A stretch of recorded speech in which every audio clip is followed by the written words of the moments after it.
Saya dari Tomohon, nama saya Pendeta Joli Poluan. Saya sebagai Gembala GPDI. Puji Tuhan, saya melayani dimulai memang dari jemaat yang kecil. Ini memang ada, nanti saya akan bertanya. Jadi kami mulai di pelayanan yang kecil. Banyak orang bilang berkat itu kecil karena dari pelayanan kecil. Jadi berkat kecil. Pelayanan yang besar memang berkat besar. Tetapi yang saya merasa bangga, sekalipun dimulai atau memulai pelayanan yang kecil, masalah kami kecil dibandingkan dengan jemaat-jemaat yang besar yang pastinya masalahnya besar.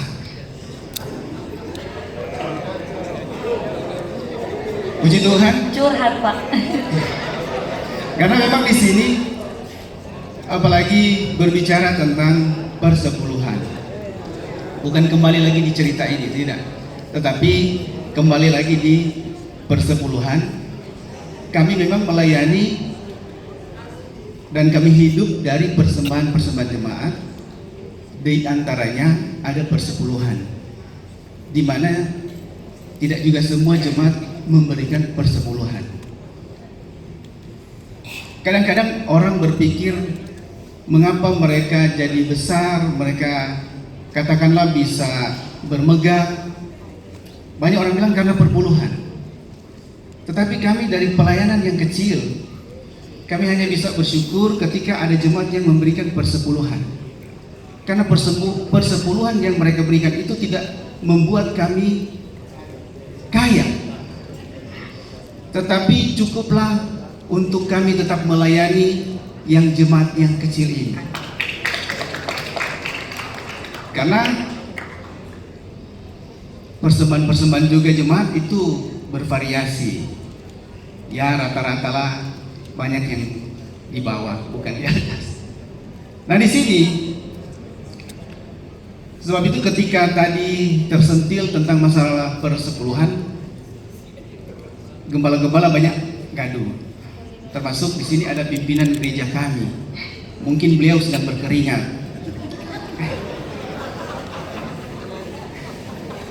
Dan termasuk juga yang menjadi galau salah satu selain pimpinan gereja kami, istri saya. Mungkin istri saya bilang, bicara apa dia? Nah di sini saya mau sampaikan tentang persepuluhan itu. Kan ini berbicara tentang 1/10, 10%. Sementara memang sekarang kan apalagi melalui media sosial, jadi banyak yang membantah dan mereka berkata bahwa persepuluhan itu memang sudah tidak relevan lagi. Karena di perjanjian baru, apalagi menggunakan hukum kasih, ini sebenarnya ya sudah tidak lagi zamannya berbicara tentang persepuluhan, tetapi persembahan tubuh. Nah kalau kita sudah berbicara tentang persembahan tubuh, ini kan sebenarnya berbicara tentang 100% persembahan tubuh. Bagaimana kita mau persembahkan tubuh kalau cuma 50% atau 30%, atau barangkali persembahan tubuh hanya 10%? Persepuluhan dia tidak melakukan, tetapi hidupnya dia berikan untuk Tuhan 10%. Jadi pertanyaan saya, bagaimana persembahan tubuh ini bisa dilakukan? Jadi persembahan tubuh ini sebenarnya seperti apa? Persembahan tubuh ini kan, persembahan tubuh itu kan sudah berbicara persembahan seluruh tubuh 100%, sedangkan 10% asito sogalau semua. Jadi ya kan persembahan hidup itu berarti 100%. Jadi ya, saya ingin mendapatkan penjelasan tentang persembahan tubuh yang menurut saya persembahan 100%. Terima kasih Bu, Tuhan berkati. Terima kasih. Sebelum dijawab Bapak Ibu, kita tadi molor jam. Saya mengharapkan sampai jam 4. Tapi ini kan sudah di jam 4, tapi kita molor. Apakah kita masih akan melanjut? Ya? Sampai jam 5. Iya benar, sampai jam 5. Jadi kita sepakat ya, kalau memang ada pelayanan atau kebutuhan lain, tidak apa-apa. Kami tidak tersinggung bila ada yang sudah ingin beralih tempat. Jadi kita sepakat yang lain ya. Oke, jam 5. Baik. Silakan Ibu. Baik. Bicara mengenai semuanya. Tuhan Yesus juga pernah bicara semuanya. Ya. Mengenai tentang persepuluhan ya, saya tegaskan lagi, saya nggak anti persepuluhan. Saya tidak anti judul persepuluhan atau judul buah sulung, asalkan itu diberikan dengan kerelaan hati. Satu. Yang kedua, harus ada keseimbangan seperti yang tadi dikatakan oleh Pastor Heri, ya, keadilan. Nah, kemudian mengenai soal semuanya, masa 10% nggak mau? Kan semuanya untuk Tuhan. Nah, bicara mengenai konteks semuanya, apakah betul-betul semuanya? Tentu saja Tuhan tidak akan mau membuat umatnya jadi nggak punya apa-apa. Karena Tuhan itu bukan Tuhan yang bengis. Tapi ada satu waktu Tuhan itu seperti kayak maruk gitu, mau semuanya. Nah, kita harus melihat konteksnya. Tentang seorang kaya yang masih muda bertanya kepada Tuhan Yesus dalam Lukas pasal 18. Saya ambil intisarinya ya. Orang kaya itu tanya kepada Tuhan Yesus, bagaimana guru yang baik, apa yang harus aku perbuat untuk memperoleh hidup yang kekal? Lalu Tuhan Yesus tanya balik, kenapa kau katakan aku baik? Allah saja yang baik. Engkau tentu tahu, jangan segala perintah Tuhan ini bicara mengenai hukum Taurat. Wah, hukum Taurat. Dia mengatakan, Tuhan Yesus mengatakan jangan berzina, jangan membunuh. Ini salah satu hukum Taurat dari 613 tadi. Ya. Jadi kalau kita baca hukum Taurat itu kita harus melihat konteks 613. Karena 10 hukum Taurat itu bisa dilaksanakan hanya dengan tidur saja. Cuma tidur saja Anda sudah bisa melakukan 10 hukum Tuhan. Tapi bukan itu yang dimaksud dengan hukum Taurat. Hukum Taurat itu adalah yang diperinci, yang jumlahnya itu ada 613. Ketika Tuhan Yesus mengutip hukum Taurat ini, si orang kaya tadi mengatakan semuanya itu sudah kuturuti sejak masa mudaku. Wow, berarti dia seperti Paulus dalam melaksanakan hukum Taurat. Aku tidak bercacat. Wow. Dan memang orang Yahudi yang fanatik atau konsisten seperti ini, dia bisa melaksanakan 613 hukum itu tanpa cacat. Tapi ada asas kasih yang dia lupa. 613 dia sudah laksanakan, tapi cinta uangnya, cinta pada mamon yang belum hilang.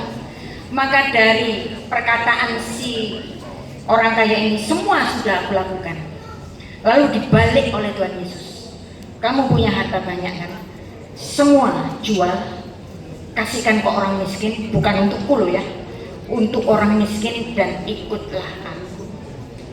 Apa yang terjadi? Kok Tuhan pakai jurus semuanya? Karena si orang kaya ini juga pakai jurus semuanya. Maka Tuhan Yesus pakai semuanya. Tapi apakah semuanya hartamu kau serahkan pada Tuhan bisa kita terapkan pada hari ini? Tentu saja enggak. Karena semuanya dalam ayat ini, dalam perikop ini ada konteksnya. Konteksnya apa? Dia yang berbangga diri, pada semua hukum Taurat yang sudah dia laksanakan.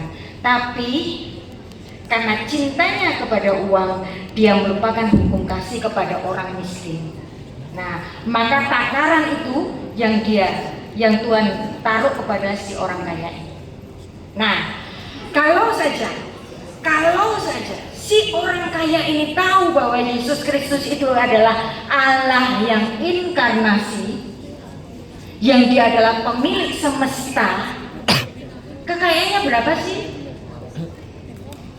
Apa standar kaya hari ini? Uangmu 10 miliar, 100 miliar, 1 triliun, 5 triliun, atau seperti Elon Musk 2000 triliun? Masih dalam hitungan angka. Berapa tanah yang kau punyai, berapa hektar? 300 hektar, 1000 hektar, masih dalam hitungan angka. Tetapi kekayaan Tuhan tak terhingga. Kalau saja si orang kaya itu tahu bahwa yang ngomong ini adalah sang raja semesta, dibuang itu kekayaannya, karena dia mengikuti Allah yang maha kaya, sang raja semesta. Amin. Jadi di sini prinsip keseimbangan dan konteks dari setiap ayat itu harus kita pertimbangkan. Begitu. Mohon maaf sekali lagi jika ini menimbulkan polemik, tapi bahasan kita kan lebih ke cinta mamon, bukan ke mengenai struktur persepuluhannya itu kan. Nah, persepuluhan atau bagaimanapun, baiklah kita mengikuti aturan dari sinode masing-masing. Yang paling penting jangan pakai ngancem.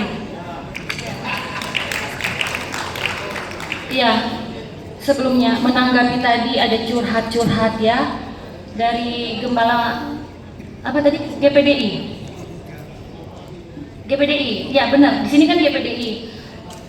Oh ya, saya mau boleh tambahkan mengenai gereja kecil, masalah kecil, gereja besar, masalah besar.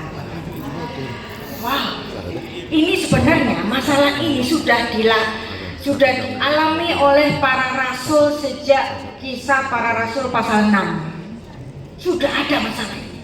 Ya, di situ ada seorang janda Yunani yang komplain merasa diabaikan dalam pembagian makanan. Jadi soal urusan keuangan atau makanan atau apapun itu ada kok dari tahun ke tahun. Yang paling penting di sini apa? Kebijaksanaan. Bukan cinta uang, biaya ada, tapi jangan cinta uang. Kita mengasihi Tuhan, kalau kita mengasihi Tuhan, mari kita tumbuhkan kasih jemaat kepada Tuhan, di mana setiap kasih selalu memberi. Kasih tidak pelit. Amin. Ya, jadi karena dari GPDI, Mbok iya, yang banyak perpuluhan, bagilah. Ya, saya tuh kemana-mana dengan suami, kita bisa lihat kesenjangannya, terus terang kesenjangan itu. Makanya ibu mungkin ini pertanyaan pribadi saya untuk Matius 23:23, saya sudah dengar penjelasan ibu masalah selasi dan lain-lain. Satu hal itu adalah belas kasih juga, belas kasihlah dengan yang lain. Jangan makan sendiri, nanti kolesterol itu perpuluhan. Kira-kira ibu boleh tambahkan untuk Matius 23:23, adas manis kenapa disinggung oleh Tuhan Yesus? Ya, oke. Nah ini menarik. Ada persepuluhan adas, jintan, ya, adas manis, jintan, selasih, itu ada persepuluhannya. Artinya apa? Persepuluhan jintan ini kan persepuluhan bumbu-bumbu dapur. Pada persepuluhan yang sesuai Torah adalah 8 yang ada di kitab Bilangan itu, diantaranya ada jelai, gandum, kemudian ada zaitun dan yang lain-lain, ada 8. Tapi di sini para rabi menambahkan jenis-jenis persepuluhan. Dan konteks Matius 23 pasal 23 itu bicara mengenai hukum-hukum tambahan. Jadi itulah Judaism rabbinik Kenapa kok ada hukum tambahan? Ini adalah hukum tambahan gara-gara orang Yahudi pernah dibuang ke Babel. Konteksnya seperti itu. Ketika orang Yahudi pernah dibuang ke Babel, maka kemudian mereka selama 70 tahun nggak bisa mempersembahkan korban. Karena persembahan korban hanya boleh dilaksanakan di Yerusalem, di Bait Allah. Ketika dalam pembuangan, mereka artinya apa? Gak bisa mempersembahkan korban. Mereka menangis karena dosa mereka gak bisa diampuni. Dan kemudian ada substitusi, pengganti dari pemberian korban itu dengan cara bersedekah satu. Kemudian belajar tentang firman dan juga pemberian-pemberian yang lain termasuk persepuluhan adas manis jintan tadi, rempah-rempah tadi yang nggak ada di hukum Taurat. Berarti ini hukum tambah-tambahan. Tuhan Yesus ketika menambahkan hukum Taurat, orang Yahudi nggak marah loh. Misalnya Pak, engkau telah mendengar jangan membunuh, tetapi aku berkata kepadamu, jika engkau membenci saudaramu itu sudah terhitung sebagai pembunuhan. Berarti ini adalah penambahan yang dilakukan oleh Tuhan Yesus. Tuhan Yesus juga mengatakan, engkau telah mendengar jangan berzina, tapi aku berkata kepadamu, setiap laki-laki yang mengingini perempuan lain, dia sudah berzina dalam hatinya. Ini nggak ada di Taurat. Ini tambahan. Nah, itu artinya tambahan-tambahan dari para nabi, dan itu dilakukan secara ketat oleh orang-orang Yahudi di sini. Dan bahkan ada beberapa hukum Taurat yang mereka kemudian bisa disubstitusi dengan uang.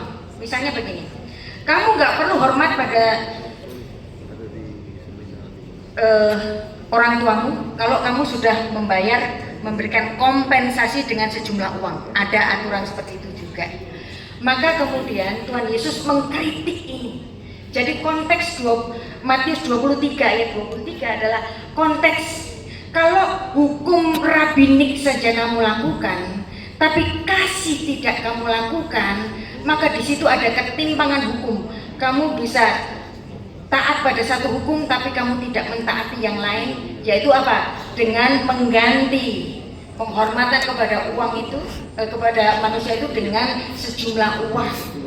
Yang satu harus dilakukan, yang lain jangan diabaikan. Aturan dilakukan, yang lain jangan diabaikan. Sama juga hari ini. Sinode punya aturan, sinode punya ADART, dan semua anggota gereja harus mematuhinya kan. Nah, tentu saja di atas aturan ada kasih, dan lebih lagi di atas agama ada humanity. Nah, itu yang penting.